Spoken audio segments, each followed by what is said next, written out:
Hello and welcome to another video of the Brown Man Life channel. Today we're in one of the most beautiful campsites that we have ever stayed in all of Latin America. This campsite is located about 10 minutes outside of the town of Barichara, where we're spending the next couple of days. Before we get into the video of Barichara, I just wanted to give you guys a tour of this campsite, and there's no better person to explain what the meaning behind this place is than the founders and the people that run it themselves. My name is Joep Art. From Holland. My wife also is from Holland. We fell in love with this place, Barichara. And you bought this land in? 2010. It's been a project 10 years in the making.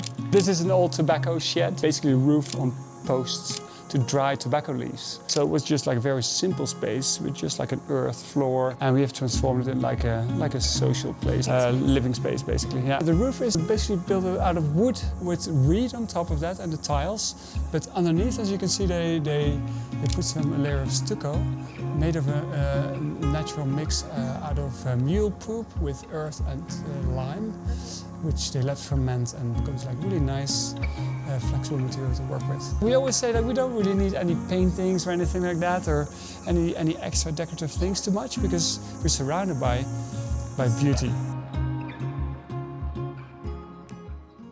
It's basically a space multifunctional, I would say, where people can cook, do dishwashing, hang out, eat. This roof, what is this material? This is reed. Yeah, this is a typical reed from the area, Caña. Yeah. Caña Brava, about 6 meters long, very long stuff, almost similar to bamboo. And so here we actually left it exposed, so we didn't cover it with any stucco because we liked the look of it actually. Like when you were designing like these slats and stuff, what was the idea behind this? But we didn't want to seal it off completely because we like also the transparency of the structure, so we actually designed this to be able to close it and open it up. You can open and close, you can even open like this completely, or halfway, or like this, you have it. And the beautiful thing is also it's all recycled wood.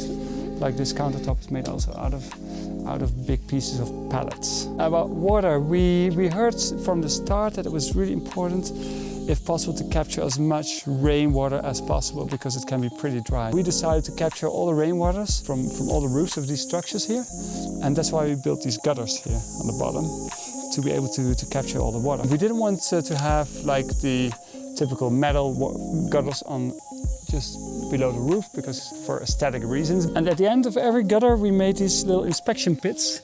And here the water is being collected in a pretty small compartment. Dirt is being sedimented on the bottom before the water runs out. A bit of dirt maybe floating out or anything, we have another extra filter down there. Rainwater comes into this compartment, and as you can see at the bottom there's some gravel at the bottom, and you see the dirt which is being trapped on top of the gravel.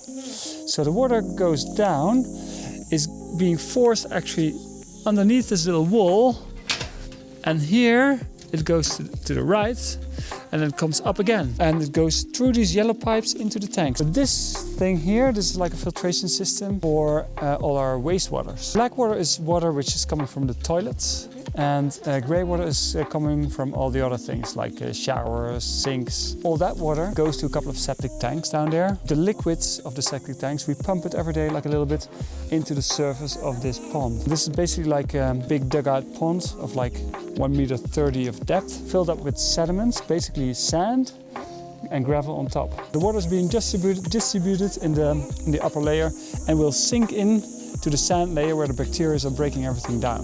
These plants, they provide oxygen to the bacteria, so they can live from that.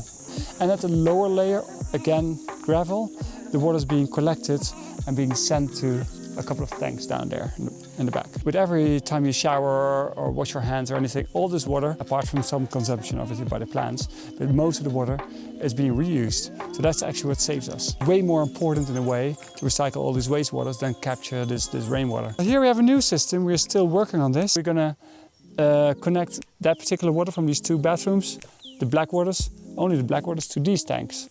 And this is what they call a system of vermicomposting toilets. So in the tanks which are in here, the water goes in the top and flows directly out at the bottom. But we're going to fill this up with a big layer of organic material. Most of it is going to be wood shavings and worms.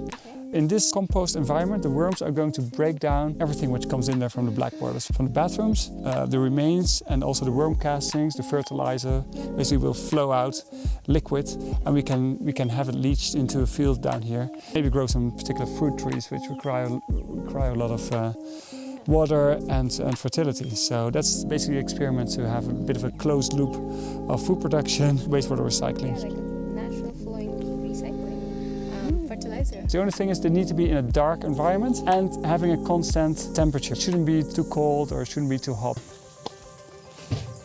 With the mountain view, the chicken have a better house than most of the people in Toronto. What's the maintenance of the chicken like? You have to feed them water, food. Yeah, water, food. We have to clean up every day a little bit. It's a good place for them to be. They also need ideally some place where they can clean their feathers. So some dry soil, so they can take a dust bath, which is also very important for them. These glass tubes are collecting the heat of the sun and heating up the water in the tank. And it only works when the sun is out? Or when the sun is done, is the water cold? Well, when the sun is done, the water is still hot for quite some time, at least a day, I'm sure, because it's really well insulated. And then bathrooms, if you want to know more about that. Yes, my favorite. We had the space here to dig something into the ground. And we also had loads of rocks, so we gathered everything and we started to build these dry stone walls as containing walls in the shape of these bathrooms. It would be nice if you have some relation with the nature around you. So to feel private on one hand, but still have a little bit of a view, especially in that direction. I love the shower. Idea is like it's holding on to its own weight. That's what's holding it together, right? There's no binding agents or anything.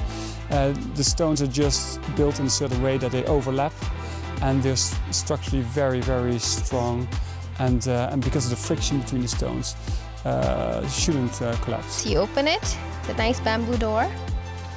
And voila! Being naked in the nature is the best thing. Very spacious.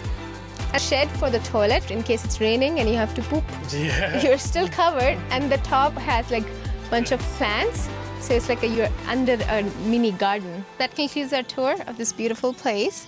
Thank you so much. You're welcome. If anybody is looking for this place, what's the name? This place is called Camping Guaymaro. What is Guaymaro? Guaymaro is the big tree in the back there. That's a Guaymaro tree. Okay, it's called Camping Guaymaro. Yeah. It's 10-15 minutes outside the main city, Barichara. You can take a tuk-tuk. Everybody knows them. Everybody knows this campsite. It's also listed on Ivoirlander with a lot of reviews. One of the most highly rated campsites for Ivoirlanders. Thank you so much for watching this vlog and enjoying this beautiful campsite with us.